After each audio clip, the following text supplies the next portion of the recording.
Hi guys, welcome to my new vlog. ಇವತ್ತು Sunday ಅಲ್ವಾ, Sunday special chicken ಮತ್ತು ಅಕ್ಕಿ ರೊಟ್ಟಿ ಮಾಡೋಣ ಅಂತ ಮಾಡ್ತಿದ್ದೀವಿ.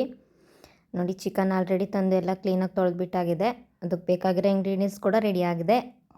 ಕಾಯಿ ತುರಿ, ಆಮೇಲೆ ಶುಂಠಿ, ಬೆಳ್ಳುಳ್ಳಿ, ಕೊತ್ತಂಬರಿ ಸೊಪ್ಪು ಮತ್ತು ಪುದೀನ ಸೊಪ್ಪು, ಹಸಿಮೆಣಸು, ಕಾಳುಮೆಣಸು, ಚಕ್ಕೆ, ಲವಂಗ, ಆಮೇಲೆ ಸ್ಟಾರ್ ಹೂ, ಆಮೇಲೆ ಈರುಳ್ಳಿ, ಟೊಮೊಟೊ ಎಲ್ಲ ಇಂಗ್ರೀಡಿಯೆಂಟ್ಸ್ ಆಗಲೇ ರೆಡಿಯಾಗಿ ಇಟ್ಟಿದ್ದೀವಿ. ಇವಾಗ ನೆಕ್ಸ್ಟ್ ಒಂದೊಂದೇ ಪ್ರೊಸೆಸ್ ಮಾಡೋಣ. ಇವಾಗ ಚಿಕನ್ ಡ್ರೈಗೆ ಮಾಡ್ತಿದ್ದೀವಿ. ಕೊತ್ತಂಬರಿ ಸೊಪ್ಪು, ಪುದೀನ, ಶುಂಠಿ, ಬೆಳ್ಳುಳ್ಳಿ ಮತ್ತು ಹಸಿಮೆಣಸು ಇದು ಎಲ್ಲ ಸೇರಿಬಿಟ್ಟು ಕ್ಲೀನಾಗೆ ಫುಲ್ಲು ಪೇಸ್ಟ್ ಮಾಡಿಬಿಡೋಕ್ಕೆ ಇವಾಗ ಮಿಕ್ಸಿಗೆ ಹಾಕ್ತಿದ್ದೀನಿ. ಮಿಕ್ಸಿಗೆ ಹಾಕಿದ್ದೀನಿ.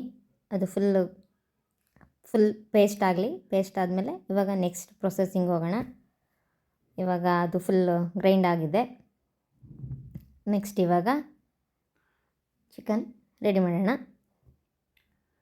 ಇವಾಗ ಸ್ವಲ್ಪ ಪ್ಯಾನ್ಗೆ ಕೊಬ್ಬರೆಣ್ಣೆ ಹಾಕ್ತಿದ್ದೀನಿ. ಇದು ಚಿಕನ್ ಸಾಂಬಾರಿಗೆ ಫುಲ್ಲು ಮಸಾಲೆ ರೆಡಿ ಮಾಡ್ತಿದ್ದೀನಿ. ಟೊಮೊಟೊ ಮತ್ತು ಈರುಳ್ಳಿ ಎರಡನ್ನೂ ಪ್ಯಾನ್ಗೆ ಸ್ವಲ್ಪ ಕೊಬ್ಬರೆಣ್ಣೆ ಹಾಕಿಬಿಟ್ಟು ಫುಲ್ಲು ಸಾಫ್ಟ್ ಆಗೋ ರೀತಿ ಫ್ರೈ ಮಾಡಬೇಕು. ಟೊಮೊಟೊ ಸ್ವಲ್ಪ ಹಾಕಿದ್ದೀನಿ. ಇವಾಗ ನೆಕ್ಸ್ಟ್ ಈರುಳ್ಳಿನೂ ಹಾಕಿದ್ದೀನಿ. ಅದು ಫುಲ್ ಎರಡೂ ಸಮೇತ ಫುಲ್ ಸಾಫ್ಟಾಗಿ ಫ್ರೈ ಆಗಬೇಕು. ಅಲ್ಲಿವರೆಗೂ ಫ್ರೈ ಮಾಡಬೇಕು. ಫ್ರೈ ಆಗ್ತಿದೆ ನೋಡಿ ಫುಲ್ ಕ್ಲೀನಾಗಿ ಅಂದರೆ ಸಾಫ್ಟಾಗೆ ಫ್ರೈ ಆಗ್ತಿದೆ. ನೆಕ್ಸ್ಟ್ ಅದಕ್ಕೆ ನಾವು ಇಲ್ಲಿ ಏನು ಮಸಾಲೆ ಐಟಮ್ಸ್ ಇಟ್ಟಿದ್ವಿ, ಅದಕ್ಕೆ ಕಾಳುಮೆಣಸು ಮತ್ತು ಚಕ್ಕೆ, ಲವಂಗ, ಸ್ಟಾರ್ ಹೂವು ಏನಿದೆ ಅದನ್ನು ನೀವೆಷ್ಟು ಚಿಕನ್ ತಗೊಂಡಿರ್ತೀರೋ ಆ ಕ್ವಾಂಟಿಟಿ ಮೇಲೆ ಅದನ್ನು ಹಾಕಬೇಕು. ನಾವು ತಗೊಂಡಿರೋದು ಅರ್ಧ kg ಚಿಕನ್ಗೆ ಇವಾಗ ನಾನು ಮಾಡ್ತಿರೋದು. ಅರ್ಧ kg ಚಿಕನ್ ಸಾಂಬಾರು ಮಾಡ್ತಿದ್ದೀನಿ, ಅರ್ಧ kg ಚಿಕನ್ನ ಡ್ರೈ ಮಾಡ್ತಿದ್ದೀನಿ. ಇವಾಗ ಅದನ್ನೆಲ್ಲ ಹಾಕಾಯಿತು. ಆಮೇಲೆ ಸ್ವಲ್ಪ ಹಸಿಮೆಣಸು ಮತ್ತು ಫಸ್ಟ್ ಏನು ಪೇಸ್ಟ್ ಮಾಡಿದ್ದೆ ಅದನ್ನು ಸ್ವಲ್ಪ ಅದಕ್ಕೆ ಆ್ಯಡ್ ಮಾಡ್ತಿದ್ದೀನಿ. ಫ್ಲೇವರ್ ಚೆನ್ನಾಗಿರುತ್ತೆ ಅದಕ್ಕೆ ಅಂತ ಹೇಳ್ಬಿಟ್ಟು ಆ್ಯಡ್ ಮಾಡ್ತಿದ್ದೀನಿ. ಶುಂಠಿ ಬೆಳ್ಳುಳ್ಳಿ ಪೇಸ್ಟ್ ಏನು ಎಕ್ಸ್ಟ್ರಾ ಆ್ಯಡ್ ಮಾಡ್ತಿಲ್ಲ. ಅದೇನಿದೆ ಅದನ್ನು ಮಾಡಿದ್ದೀನಿ, ಅದನ್ನೇ ಫುಲ್ ಅದಕ್ಕೆ ಹಾಕಿಬಿಟ್ಟು ಫ್ರೈ ಮಾಡ್ತಿದ್ದೀನಿ. ಫುಲ್ ಎಲ್ಲ ಫ್ರೈ ಆದಮೇಲೆ ಚಿಲ್ಲಿ ಪೌಡರ್ ಮತ್ತು ಧನಿಯಾ ಪೌಡ್ರ್ ಅದೆರಡನ್ನೂ ಅದನ್ನು ಹಾಕ್ಬಿಡ್ತಿದ್ದೀನಿ. ನೆಕ್ಸ್ಟು ಎಕ್ಸ್ಟ್ರಾ ಕಾಯಿ ತುರಿ ಫ್ರೈ ಮಾಡ್ಕೊಬೇಕಿತ್ತು, ಬಟ್ ನಾನು ಅದಕ್ಕೆ ಹಾಕಿಬಿಟ್ಟು ಫ್ರೈ ಮಾಡ್ತಿದ್ದೀನಿ. ಟೇಸ್ಟ್ ಚೆನ್ನಾಗಿರುತ್ತೆ. ಎಕ್ಸ್ಟ್ರಾ ಹಾಗೆ ಫ್ರೈ ಮಾಡೋದಕ್ಕಿಂತ ಇದಕ್ಕೆ ಹಾಕಿ ಫ್ರೈ ಮಾಡಿದ್ರೂ ಚೆನ್ನಾಗಿರುತ್ತೆ ಟೇಸ್ಟ್ ಅಂದ್ಬಿಟ್ಟು ನಾನು ಅದಕ್ಕೆ ಮಸಾಲಕ್ಕೆ ಕಾಯಿ ತುರಿನ ಹಾಕಿಬಿಟ್ಟು ಫ್ರೈ ಮಾಡ್ತಿದ್ದೀನಿ. ಸ್ವಲ್ಪ ಹಸಿ ವಾಸನೆ ಹೋಗೋವರೆಗೂ ಫ್ರೈ ಮಾಡಬೇಕು. ನೆಕ್ಸ್ಟ್ ಫುಲ್ ಕ್ಲೀನಾಗೆ ಅದೆಲ್ಲ ಈಗ ಫುಲ್ಲು ಎಲ್ಲ ಆಯಿತು. ಮಸಾಲೆ ಎಲ್ಲ ರೆಡಿಯಾಗಿದೆ. ಇವಾಗ ಸ್ವಲ್ಪ ತಣ್ಣಗಾಗಲಿ ಅಂದ್ಬಿಟ್ಟು ಪ್ಲೇಟ್ಗೆ ಹಾಕಿಬಿಟ್ಟು ಎಕ್ಸ್ಟ್ರಾ ಎತ್ತಿಡ್ತಾಯಿದ್ದೀನಿ. ಇವಾಗ ನೆಕ್ಸ್ಟ್ ಚಿಕನ್ ಫ್ರೈ ಮಾಡೋಣ ಅಂದ್ಬಿಟ್ಟು ಅದಕ್ಕೆ ಸ್ವಲ್ಪ ಕೊಬ್ಬರಿ ಎಣ್ಣೆ, ಆಮೇಲೆ ಈರುಳ್ಳಿ ಮತ್ತು ಟೊಮೊಟೊ ಎರಡನ್ನೂ ಆ್ಯಡ್ ಮಾಡ್ತಿದ್ದೀನಿ. ಇದು ಚಿಕನ್ ಡ್ರೈ ಮಾಡೋದಕ್ಕೆ ಮಾತ್ರ. ಇವಾಗ ಫಸ್ಟ್ ಏನು ಪೇಸ್ಟ್ ಮಾಡಿದ್ದೆ ಶುಂಠಿ, ಬೆಳ್ಳುಳ್ಳಿ, ಕೊತ್ತಂಬರಿ ಎಲ್ಲ ಅದನ್ನು ಕೊತ್ತಂಬರಿ ಸೊಪ್ಪು ಅದನ್ನೆಲ್ಲ ಹಾಕ್ಬಿಟ್ಟು ಇವಾಗ ಕ್ಲೀನಾಗಿ ಸ್ವಲ್ಪ ಹಸಿ ವಾಸನೆ ಹೋಗೋವರೆಗೂ ಸ್ವಲ್ಪ ಫ್ರೈ ಮಾಡಬೇಕು. ಅದು ಸ್ವಲ್ಪ ಹಸಿ ವಾಸನೆ ಹೋದ್ರೇ ಚೆನ್ನಾಗಿರುತ್ತೆ. ಅದಾದಮೇಲೆ ಚಿಕನ್ನು ಕ್ಲೀನಾಗೆಲ್ಲ ವಾಶ್ ಮಾಡಿಟ್ಟಿದ್ವಿ, ಅದನ್ನು ಅದಕ್ಕೆ ಆ್ಯಡ್ ಮಾಡ್ತಿದ್ದೀನಿ ಒಗ್ಗರಣೆಗೆ. ಫುಲ್ಲು ನಿಮಗೆ ಎಷ್ಟು ಕ್ವಾಂಟಿಟಿ ಬೇಕು ಅಷ್ಟು ಕ್ವಾಂಟಿಟಿ. ನಾನು ಅರ್ಧ kgಗಿಂತ ಸ್ವಲ್ಪ ಜಾಸ್ತಿ ಇದೆ. ಅದನ್ನು ಫ್ರೈ ಮಾಡ್ತಿದ್ದೀನಿ, ಅದನ್ನು ಮಿಕ್ಸ್ ಮಾಡ್ತಿದ್ದೀನಿ. ಅದಕ್ಕೆ ನೀರೇನು ಆ್ಯಡ್ ಮಾಡೋದು ಬೇಡ, ಅಷ್ಟೇ ಮಾತ್ರ ಚಿಕನ್ ಮಾತ್ರ ಆ್ಯಡ್ ಮಾಡಿಬಿಟ್ಟು ಸ್ವಲ್ಪ ಅರಿಶಿನ ಪುಡಿ, ಆಮೇಲೆ ಉಪ್ಪು ಎರಡೂ ಆ್ಯಡ್ ಮಾಡಬೇಕು. ಆಮೇಲೆ ಸ್ವಲ್ಪ ಲಿಂಬೆ ರಸ, ಅರಿಶಿನ ಪುಡಿ ಆ್ಯಡ್ ಮಾಡಿದ್ದೀನಿ ಇವಾಗ. ನೆಕ್ಸ್ಟ್ ಅದಕ್ಕೆ ಕಲ್ಲುಪ್ಪು ಅಂದರೆ ರುಚಿಗೆ ನಿಮಗೆ ಎಷ್ಟು ಬೇಕೋ ಅಷ್ಟು ಆ ಥರ ಹಾಕ್ಕೊಳ್ಳಿ. ಅದಾದಮೇಲೆ ಸ್ವಲ್ಪ ಲೆಮನ್ನು, ಅದು ಸಾಫ್ಟಾಗಿರುತ್ತೆ ಚಿಕನ್ನು, ಆಮೇಲೆ ಫ್ಲೇವರ್ ಚೆನ್ನಾಗಿರುತ್ತೆ ಲಿಂಬು ಹಾಕಿದರೆ ಅಂತ ಹೇಳ್ಬಿಟ್ಟು ಹಾಕ್ತಿದ್ದೀನಿ. ಸೊ ಲಿಡ್ ಕ್ಲೋಸ್ ಮಾಡಿಬಿಟ್ಟು 10 ಮಿನಿಟ್ಸ್ ಅದು ಕುಕ್ ಆಗಲಿ. ನೆಕ್ಸ್ಟ್ ಈ ಕಡೆ ಸಾಂಬಾರಿಗೆ ರೆಡಿ ಮಾಡೋಣ. ಇದಕ್ಕೂ ಸ್ವಲ್ಪ ಕೊಬ್ಬರಿ ಎಣ್ಣೆ ಹಾಕ್ತಿದ್ದೀನಿ. ಟೇಸ್ಟ್ ಚೆನ್ನಾಗಿರುತ್ತೆ ಅಂದ್ಬಿಟ್ಟು ನಾನು ಕೊಬ್ಬರಿ ಎಣ್ಣೆ ಹಾಕೋದು. ನಿಮ್ಗೆ ಯಾವ ಆಯಿಲ್ ಬೇಕಾದ ಅದನ್ನು ಹಾಕ್ಕೊಳ್ಳಿ, ನಿಮ್ಮ ಇಷ್ಟ. ಅದಕ್ಕೆ ಈರುಳ್ಳಿ ಮತ್ತು ಟೊಮೊಟೊ ಎರಡು ಹಾಕಿದ್ದೀನಿ. ಇವಾಗ ಇದನ್ನು ಫ್ರೈ ಮಾಡ್ತಿದ್ದೀನಿ. ನೆಕ್ಸ್ಟು ಇದು ಸ್ವಲ್ಪ ಸಾಫ್ಟಾಗಿ ಫ್ರೈ ಆಗಲಿ. ಆಮೇಲೆ ನೆಕ್ಸ್ಟ್ ಅದಕ್ಕೆ ಸ್ವಲ್ಪ ಫಸ್ಟ್ ಮಾಡಿದ್ವಲ್ಲ ಪೇಸ್ಟ್ ಶುಂಠಿ ಬೆಳ್ಳುಳ್ಳಿದ ಅದನ್ನು ಸ್ವಲ್ಪ ಆ್ಯಡ್ ಮಾಡ್ತಿದ್ದೀನಿ. ಇದು ಸ್ವಲ್ಪ ಹಸಿ ವಾಸನೆ ಹೋಗೋವರೆಗೂ ಸ್ವಲ್ಪ ಫ್ರೈ ಮಾಡೋಣ. ಆಮೇಲೆ ಅದಕ್ಕೆ ಚಿಕನ್ ಹಾಕ್ತಿದ್ದೀನಿ. ಇವಾಗ ಏನು ಚಿಕನ್ ಫ್ರೈ ಮಾಡೋದಕ್ಕೆ ಪ್ರೊಸೆಸಿಂಗ್ ಮಾಡಿದೆ ಸೇಮ್ ಅದೇ ಪ್ರೊಸೆಸಿಂಗು, ಬಟ್ ಲಾಸ್ಟಲ್ಲಿ ಮಸಾಲೆ ಒಂದು ಆ್ಯಡ್ ಮಾಡಿರ್ತೀವಿ ಅಷ್ಟೇ. ಇವಾಗ ಕ್ಲೀನಾಗಿ ಎರಡು ಮಿಕ್ಸ್ ಮಾಡಿಬಿಡ್ಬೇಕು. ಇವಾಗ ಕ್ಲೀನಾಗಿ ಅದೆಲ್ಲ ಅಷ್ಟು ಚಿಕನಲ್ಲಿ ಕ್ಲೀನಾಗಿ ಮಿಕ್ಸ್ ಆದರೆ ಮಾತ್ರ ಚೆನ್ನಾಗಿ ಫುಲ್ಲು ಸಾಫ್ಟಾಗಿ ಬರುತ್ತೆ ಅದು ಚಿಕನ್ನು. ಹಾಗಾಗಿ ಕ್ಲೀನಾಗಿ ಮಿಕ್ಸ್ ಮಾಡ್ತಿದ್ದೀವಿ. ಇವಾಗ ಅದಕ್ಕೆ ಸ್ವಲ್ಪ ಲೆಮನ್ ಹಾಕ್ತಿದ್ದೀನಿ. ಸೇಮ್ ಪ್ರೊಸೆಸಿಂಗ್ ಚಿಕನ್ ಡ್ರೈಗೆ ಏನು ಮಾಡಿದ್ವು ಅದೇ ಪ್ರೊಸೆಸಿಂಗಲ್ಲಿ ಇದು ಸಮೇತ ಅದು ಹಾಗೆ ಇರುತ್ತೆ. ಇವಾಗ ಸ್ವಲ್ಪ ಅರಿಶಿನ ಪುಡಿ,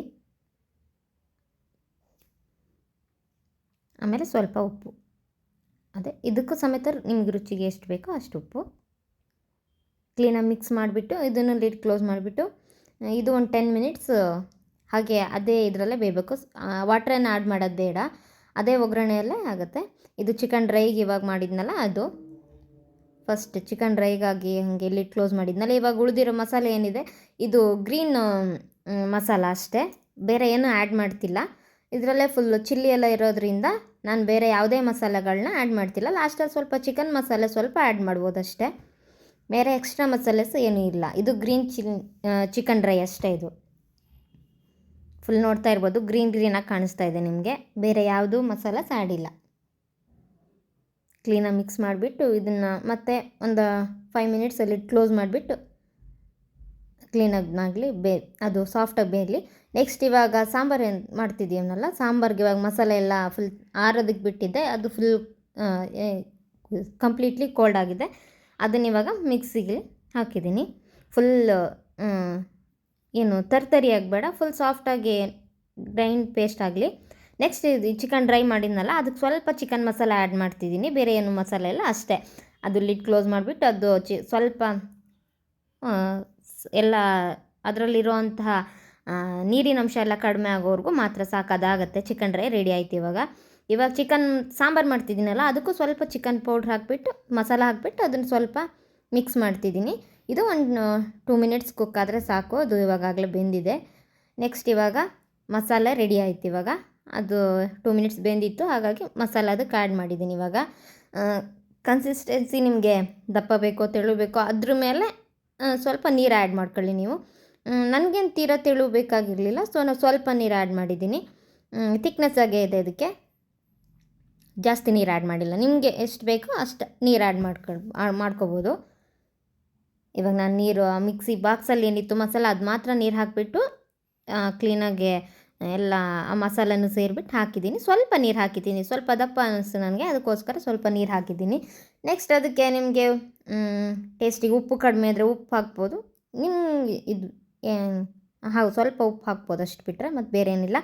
ನೋಡಿ ಈ ಕಡೆ ಚಿಕನ್ ಡ್ರೈ ಕೂಡ ರೆಡಿಯಾಗಿದೆ, ಈ ಕಡೆ ಚಿಕನ್ ಸಾಂಬಾರು ಕೂಡ ರೆಡಿಯಾಗಿದೆ, ಎರಡೂ ರೆಡಿ ಆಯಿತು. ಲಾಸ್ಟಲ್ಲಿ ಏನು ಕೊತ್ತಂಬರಿ ಸೊಪ್ಪು ಒಂದು ಸ್ವಲ್ಪ ಆ್ಯಡ್ ಮಾಡ್ತಿದ್ದೀನಿ, ಅದು ಕಲರ್ಫುಲ್ಲಾಗಿ ಕಾಣಲಿ ಅಂದ್ಬಿಟ್ಟು ಕೊತ್ತಂಬರಿ ಸೊಪ್ಪು ಆ್ಯಡ್ ಮಾಡ್ತಿದ್ದೀನಿ. ಓಕೆ, ಈ ಕಡೆ ಅಕ್ಕಿ ರೊಟ್ಟಿನೂ ಕೂಡ ರೆಡಿಯಾಗಿದೆ, ಈ ಕಡೆ ಚಿಕನ್ ಡ್ರೈ ರೆಡಿಯಾಗಿದೆ, ಚಿಕನ್ ಸಾಂಬಾರು ರೆಡಿಯಾಗಿದೆ. ನೋಡಿ ನೆಕ್ಸ್ಟ್ ಅಕ್ಕಿ ರೊಟ್ಟಿ ಮಾಡ್ತಿದ್ದೀನಿ. ಯಾವುದೇ ಹಿಟ್ಟು ಬೇಯಿಸಿಲ್ಲ, ಅನ್ನ ಮತ್ತು ಹಿಟ್ಟು ಉಪ್ಪು ಎರಡೂ ಮಿಕ್ಸ್ ಮಾಡಿಬಿಟ್ಟು ಕೈಯಲ್ಲೇ ಕ್ಲೀನಾಗಿ ನಾದ್ಬಿಟ್ಟು ಅದನ್ನು ರೊಟ್ಟಿ ಮಾಡ್ತಿದ್ದೀನಿ. ಯಾವುದೇ ರೀತಿಯಾದಂತಹ ಬರೀ ಹಿಟ್ಟು ಮಾತ್ರ ಬೇಯಿಸಿ ಮಾಡ್ತಿಲ್ಲ. ಟೇಸ್ಟ್ ಚೆನ್ನಾಗಿರುತ್ತೆ, ಸಾಫ್ಟಾಗಿರುತ್ತೆ. ಆ ಹಿಟ್ಟು ಬೇಯಿಸಿದ್ರೆ ಹಿಟ್ಟು ಅನಿಸುತ್ತೆ, ಇದು ಎರಡು ಮಿಕ್ಸ್ ಆಗಿರುತ್ತಲ್ಲ ಟೇಸ್ಟ್ ಚೆನ್ನಾಗಿರುತ್ತೆ. ಬಟ್ ನಮ್ಮ ಸೈಡು, ನಮ್ಮದು ಹಳ್ಳಿ ಸೈಡ್ ಇದೇ ಥರ ಮಾಡೋದು, ಸೊ ನಾನು ಹೀಗೆ ಮಾಡೋದು. ನೀವು ಯಾವ ಥರ ಮಾಡ್ತೀರಾ ಅದು ಮಾಡ್ಕೋಬೋದು ಅಷ್ಟೇ. ಇದು ನಮ್ಮ ಕಡೆ ಮಾಡುವಂತಹ ಸ್ಟೈಲ್ ಇದು ಅಕ್ಕಿ ರೊಟ್ಟಿ. ಇವಾಗ ಅಕ್ಕಿ ರೊಟ್ಟಿನ ಲಾಸ್ಟಲ್ಲಿ ತಟ್ತಿದ್ದೀನಿ, ಕೈಯಲ್ಲಿ ತಟ್ತೀವಿ, ಕವರ್ ಮೇಲೂ ಹಾಕಿ ತಟ್ಬೋದು.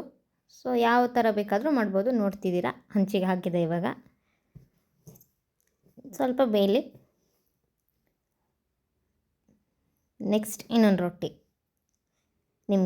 ನಾವಿರೋದು ಇಬ್ಬರೇ ಆಗಿರೋದ್ರಿಂದ ನಾವೇನು ಜಾಸ್ತಿ ಪ್ರಮಾಣದಲ್ಲಿ ಮಾಡ್ತಿಲ್ಲ, ನಮ್ಮಿಬ್ಬರಿಗೆ ಎಷ್ಟು ಬೇಕು ಅಷ್ಟು ಮಾತ್ರ ಮಾಡ್ತಿರೋದು. ಸೊ ನಮ್ಮ ಹಳ್ಳಿ ಸೈಡೆಲ್ಲ ಇದೇ ಥರನೇ ಮಾಡೋದು. ನೋಡಿ ರೊಟ್ಟಿ ಆಯ್ತು ಇವಾಗೊಂದು. ನೆಕ್ಸ್ಟು ಚಿಕನ್ ಸಾಂಬಾರಾಗಿದೆ, ಚಿಕನ್ ಡ್ರೈ ಆಗಿದೆ, ರೊಟ್ಟಿ ಆಯಿತು. ನೆಕ್ಸ್ಟ್ ಏನೇನಿದ್ರು ಪ್ಲೇಟಿಗೆ ಹಾಕಿಬಿಟ್ಟು ಫುಲ್ ಭರ್ಜರಿ ಭೋಜನ ನಡೆಸೋದು ಒಂದೇ ಬಾಕಿ ಇರೋದು. ನೋಡಿ ಪ್ಲೇಟಿಗೆಲ್ಲ ಸರ್ವ್ ಮಾಡಾಗಿದೆ. ಇವಾಗ ನೆಕ್ಸ್ಟು ತಿನ್ನೋದು ಒಂದೇ ಬಾಕಿ ಇದೆ. ಚಿಕನ್ ಸಾಂಬಾರು ಆಗಿದೆ, ಡ್ರೈ ಆಗಿದೆ. ಸೊ ಹೆಂಗಿದೆ ಅಂತ ಹೇಳಿ ಕಮೆಂಟ್ ಮಾಡಿ please. Comment and subscribe. Please ನಮ್ಮ ಚಾನಲ್ನ ಸಬ್ಸ್ಕ್ರೈಬ್